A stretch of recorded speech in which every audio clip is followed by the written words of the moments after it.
નમસ્કાર મિત્રો, 15મી ઓગસ્ટ 1975 મિત્રો આ દિવસે બાંગ્લાદેશના જનક માની શકાય એવા આવામી લીગના મુખ્ય નેતા શેખ મુજીબુર રહેમાનની હત્યા કરવામાં આવી। તેમની પુત્રી એટલે શેખ હસીના પણ બાંગ્લાદેશના વડાપ્રધાન હતા। મિત્રો ઘણા વર્ષો સુધી બાંગ્લાદેશના વડાપ્રધાન પદ પર રહેલા શેખ હસીનાએ આખરે પોતાનો દેશ છોડવો પડ્યો અને અત્યારે તે ભારતમાં આશ્રય રહે છે। મિત્રો શું એવી વાત બની કે જેમના કારણે એમને પોતાનો દેશ છોડવો પડ્યો? તાજેતરમાં જ 17 નવેમ્બર 2025ના દિવસે બાંગ્લાદેશની કોર્ટ દ્વારા એમને ફાંસીની સજા આપવામાં આવી। તો આની પાછળનું કારણ શું? આજના વિડીયોમાં તેના વિશે વિગતે માહિતી મેળવીએ। મિત્રો સૌથી પહેલાં આપણે વાત કરીશું શેખ હસીના પર મુખ્ય 5 આરોપ લગાવવામાં આવેલા હતા, જેના કારણે એમને ફાંસીની સજા આપવામાં આવી। આરોપ 1ની વાત કરીએ તો જ્યારે વિદ્યાર્થીઓ દ્વારા જુલાઈ ઓગસ્ટ 2024ની અંદર આંદોલન કરવામાં આવ્યું તો એમાં હત્યાઓનો આદેશ આપવામાં આવેલો હતો। એટલે કે કોઈપણ કારણોસર આ જે આંદોલન હતું એ રોકવામાં આવે, પછી એમાં ભારે શસ્ત્રોનો પણ ઉપયોગ કરવામાં આવે, જેમાં 1400 જેટલા વિદ્યાર્થીઓના મોત થયેલા હતા। એટલે શેખ હસીના પર હત્યાનો આરોપ લાગ્યો।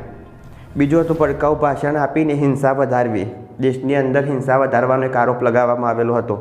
ન્યાયમાં અડચણ ઊભી કરવી, પુરાવા નાશ કરવાની કોશિશ કરવી, સ્ટુડન્ટ લીડર અબુ સઈદની હત્યાનો આદેશ આપવો, ચાંખલપુરમાં 5 સ્ટુડન્ટની હત્યા કરીને લાશ સળગાવી, આવા અનેક કારણો હતા જેમના કારણે બાંગ્લાદેશની અંદર જે આંદોલન હતું એ વધારે પ્રમાણમાં ભડક્યું અને શેખ હસીના વિરુદ્ધ આ આરોપો પર કેસ કરવામાં આવેલો હતો। મિત્રો આના પર વાત કરીએ તો આ કેસ શું હતો? તો 2024ની અંદર વિદ્યાર્થીઓ દ્વારા આંદોલન કરવામાં આવેલું હતું, જેમાં સશસ્ત્ર દળોને ખુલ્લી છૂટ આપવામાં આવી હતી આંદોલન રોકવા માટે, જેમાં 1400 વિદ્યાર્થીઓના મોત થયેલા હતા। શેખ હસીનાને મૃત્યુદંડની સજાની માગણી સાથે કેસ દાખલ કરવામાં આવ્યો। આની સાથે 3 લોકો સંકળાયેલા હતા।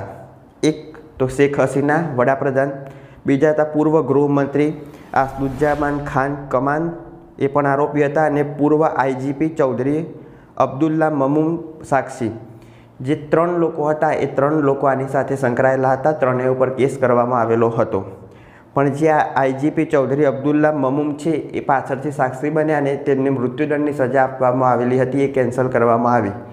પૂર્વ પીએમ શેખ હસીના અને બીજા જે ગૃહમંત્રી હતા એ બંનેને ફાંસીની સજા આપવામાં આવેલી છે। ન્યાયાધીશો દ્વારા 17 નવેમ્બર 2025ના દિવસે આ ચુકાદો આપવામાં આવ્યો। મિત્રો શેખ હસીના દ્વારા એવું કહેવામાં આવ્યું કે આ જે ચુકાદો આપવામાં આવ્યો કોર્ટ દ્વારા એ અત્યારે તેની સરકારની દબાણ હેઠળ આપવામાં આવેલો છે, એટલે આમાં પાછળ કોઈ સચ્ચાઈ નથી। મિત્રો અત્યારે આપણે જાણીએ છીએ કે યુનુસ સરકાર છે જે ચૂંટાઈને આવેલી સરકાર નથી, પણ 2024 દરમિયાન જ્યારે શેખ હસીનાએ બાંગ્લાદેશ છોડ્યો તરત જ એમની સરકાર અસ્તિત્વમાં આવી અને અત્યારે એ દેશ ચલાવી રહેલા છે, તો એમનો પણ અત્યારે વિરોધ થઈ રહેલો છે। હવે આની અંદર શેખ હસીના દ્વારા શું કરવામાં આવશે?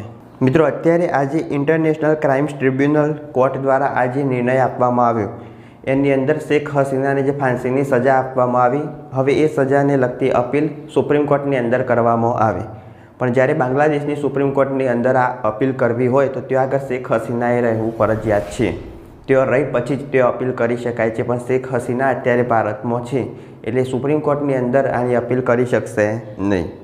મિત્રો આ જે ઇન્ટરનેશનલ ક્રાઇમ્સ ટ્રિબ્યુનલ કોર્ટ છે એનો મતલબ થશે આ જે આગળ શબ્દ છે ઇન્ટરનેશનલ, પણ આ કોઈ ઇન્ટરનેશનલ કોર્ટ નથી।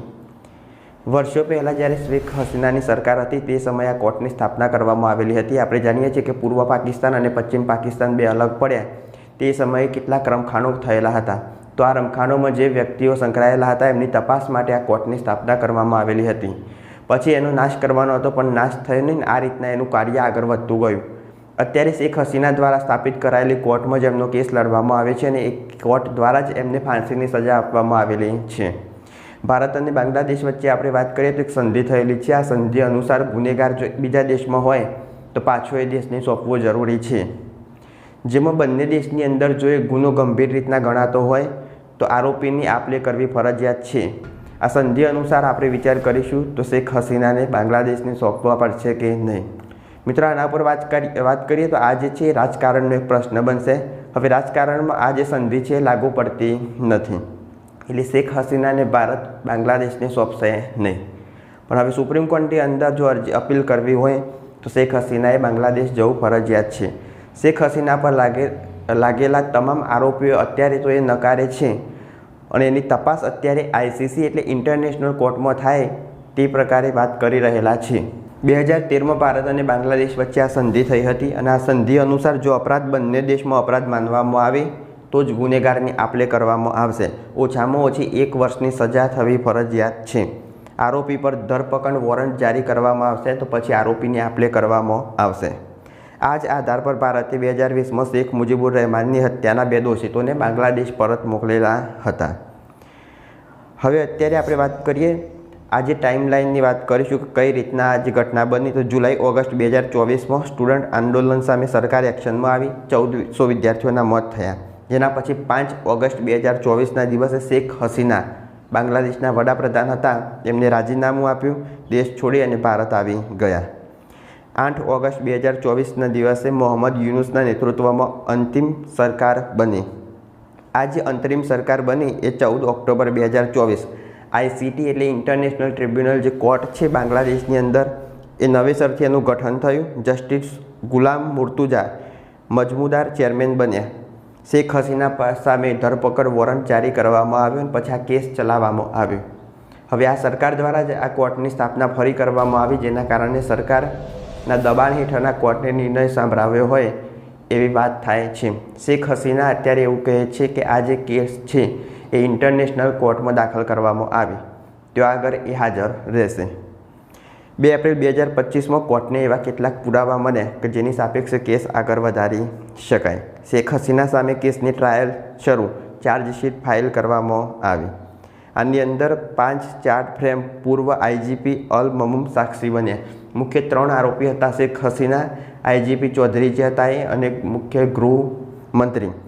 એમાંથી જે IGP ચૌધરી હતા ઇન્સ્પેક્ટર તે પોતે એક સાક્ષી બન્યા, જેના કારણે એમની જે સજા હતી હળવી કરવામાં આવી અને ગૃહમંત્રી અને શેખ હસીના જે પૂર્વ વડાપ્રધાન હતા એમને ફાંસીની સજા આપવામાં આવી. 17 નવેમ્બર 2025ના દિવસે શેખ હસીના અને પૂર્વ ગૃહમંત્રી દોષિત ઠેર્યા, બંનેને ફાંસીની સજા આપવામાં આવી. મિત્રો ICTની આપણે વાત કરી, ઇન્ટરનેશનલ ક્રાઇમ્સ ટ્રિબ્યુનલ કોર્ટ જે બાંગ્લાદેશની એક ડોમેસ્ટિક વોર ક્રાઇમ કોર્ટ છે જેને ઇન્ટરનેશનલ કોર્ટ સાથે કોઈ લેવા દેવા નથી. 2009માં શેખ હસીનાની સરકાર દ્વારા આની સ્થાપના કરવામાં આવેલી હતી.